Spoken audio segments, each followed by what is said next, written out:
In this video, I'm going to talk about heteronuclear diatomic molecules. And so that just means that we're bringing two atoms together that are not the same atom. So in the previous video, I looked at homonuclear diatomic molecules, which is just bringing two of the same atom together.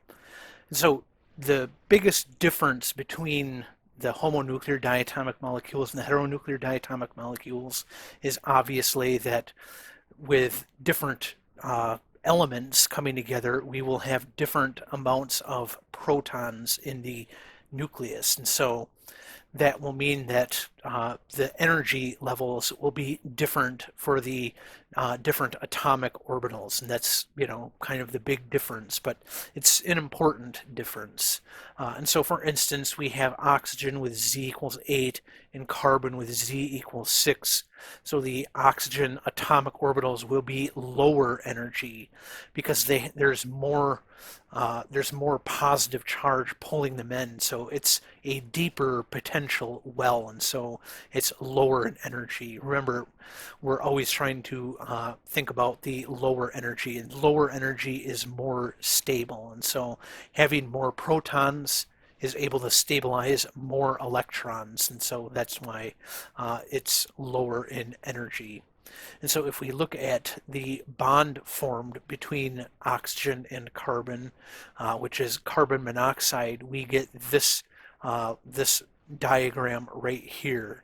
And so we see that on the right side, which is where we have the oxygen atomic orbitals, and then the left side is where we have the carbon atomic orbitals. We see that the 2p orbitals here are a little bit lower for the oxygen than the 2p for the carbon, and the same with the 2s here for oxygen and 2s here for carbon.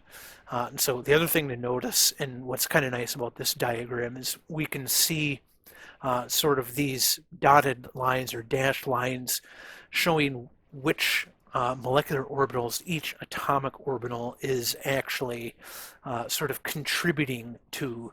And so we see that these oxygen 2p orbitals are contributing to quite a few different molecular orbitals, while the carbon 2p orbitals are contributing to fewer molecular orbitals, and that will actually become important here in just a minute.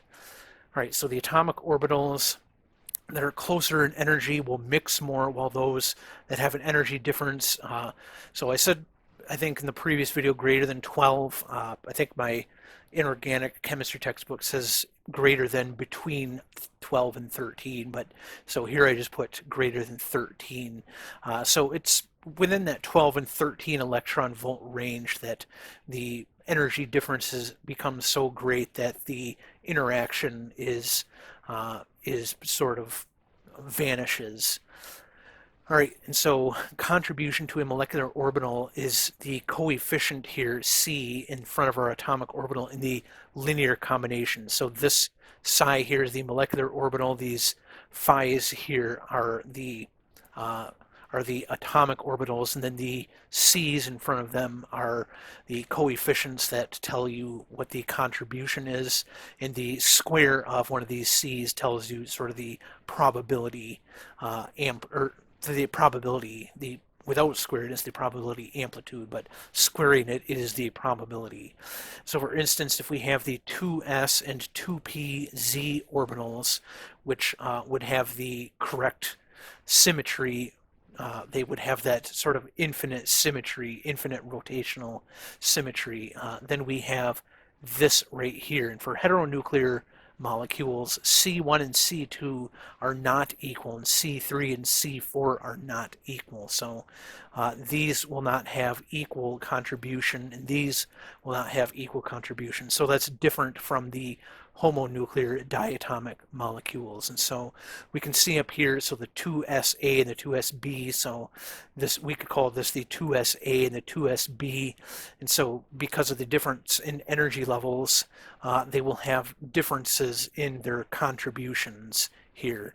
And we can actually see that this 2s here has contribution going to this this sigma bond here, this sigma bond here, and this sigma bond here, where this 2s is only these two sigma bonds right here. And so that has less contribution than the other one. And so just like for the homonuclear diatomic molecules, the sigma G2s and sigma G2p molecular orbitals have the same symmetry, and so they interact, and it lowers the energy of the sigma G2s, which would be this one right here. That would be the sigma G, but it increases this sigma. I think that would be sigma U star, and so that's actually going to increase that energy for that. And so we still have that orbital mixing, and so we're still sort of flip-flopping this sigma bond here with these pi bonds here because the energies are close enough there. So we also have here that the px and py forming our pi molecular orbitals. So we have two bonding and two anti-bonding, and so that would be the two bonding here, and then these two anti-bonding up here. So when all the electrons are filled in, we end up with 4 bonding and 1 anti-bonding pairs, giving us 3 bonds, 1 sigma and 2 pi bonds. So we see here we have this bonding right here, this anti-bonding, then we have this bonding, these bondings right here, and this bonding right here. And so we have these 4 bondings plus this 1 anti-bonding, and so it ends up being a triple bond. So the Lewis structure for it is C triple bond to oxygen, and we have the electrons right there. And so this would actually be a positively charged oxygen. And so this right here, the electrons on the carbon, is one of those things. So that's what I have in the box down here. So because oxygen is more electronegative than carbon, we would expect most of the electron density of the highest occupied molecular orbital, often called the HOMO, which would be this this orbital right here. We would expect that to be on the oxygen, yet in experiments with carbon monoxide as the ligand binding to some metal, we know that it binds to metals with the carbon like this and not with the oxygen. And so what gives? And so that goes back to what I was talking about before. If we look at our diagram, then we see that the 2p orbitals on oxygen contributes to more molecular orbitals than 2p on carbon. So we see that this is contributing to a bunch of different molecular orbitals, where this one is contributing to fewer of them. And so because it's contributing to more from the oxygen here, it has less contribution to each of the molecular orbitals than the carbon will have to these orbitals, to the molecular orbitals here. And so the highest occupied molecular orbital is actually sort of has more of its density on the carbon atom than on the oxygen atom. And so that's why you actually get those highest occupied molecular orbitals binding to the lowest unoccupied molecular orbitals of the metal, so the LUMO of the metal. All right, so we can also look at the orbital diagram. So we can look at it for this nitrous oxide. So we have the nitrous oxide plus and minus in the nitrous oxide. So the nitrous oxide has this one electron in the pi anti-bonding orbital here, and when it's positively charged, we're removing that electron. When it's negatively charged, we're adding another one here. And so the nitrogen and oxygen, again, have these differences in energy. We see that the sigma is, again, higher than the pi bonds in these. And we see that the bond order for these, so the NO plus has a bond order of 3, which is because we don't have any in these pi anti-bonding orbitals here. For the NO, it's 2.5, and for the NO minus, it is 2. And so we can still kind of do that analysis on the ions for these as well. But then somewhat more interesting, I think, so we can look at the HCl, so hydrogen chloride or hydrochloric acid. And so the molecular orbital diagram looks like this. And so what you notice is that we have these non-bonding, so these NB, these non-bonding orbitals. And so the reason for that is because, well, the hydrogen has just this one s orbital, and then the chlorine has the 3p, and it'll be the 3pz. So we can see that here, which is forming the bonding and antibonding sigma molecular orbitals with the hydrogen. Then the chlorine px and py are going to become these non-bonding orbitals because it doesn't have anything on the hydrogen to bond with. So another thing to notice is that we are bonding with the chlorine 3p onto the hydrogen 1s.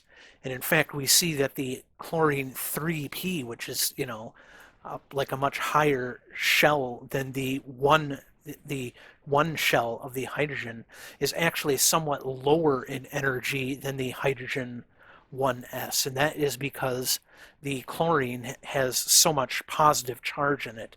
And you can even see that it's, just like way over on the right side of the periodic table, which is sort of where you have sort of the most bang for your buck on your protons in the nucleus. So yeah, because chlorine has high Z, its 3s and 3p orbitals are lower in energy than the hydrogen 1s orbital. So the chlorine 3pz therefore has the same symmetry as the hydrogen 1s, while also having similar energies. So we can see the energy difference isn't that big. And in fact, we can look over here, and the 1s for hydrogen is minus 13.6. For the 3p on chlorine, it's minus 13.8. So it's only 0.2 electron volts different there. Also having the similar energies, and therefore those will form the sigma bonds. The chlorine 3s has much lower energy than the hydrogen 1s and will not interact, and therefore it remains as an atomic orbital. The chlorine 3px, 3py do not have the correct symmetry to interact with the hydrogen 1s, and the hydrogen doesn't have any p orbitals, and so there will not be pi bonds. So the the px looks kind of like that, then the s orbital on the hydrogen looks like that, and so there isn't the right symmetry there for those to overlap, where the py has something that kind of goes in and out of the screen there, and so those don't have the right symmetry to interact. But we can see that the energies of the hydrogen 1s and the chlorine 3p are actually quite close, where this chlorine 3s is fairly far away from the 1s here, and so those will only form these non-bonding orbitals here, so those are not involved in any bonding. But anyway, oh, by the way, in the last video so I just took this figure here from that same potential energy figure from the last video, but I added the negatives here because these are actually negative energy, where in the last video the original diagram that I got had them as positives, but they're actually negative, and so that's why this right here is actually lower in energy than this, because they should be negatives. But anyway, I hope you found this video helpful, and I will see you in the next one.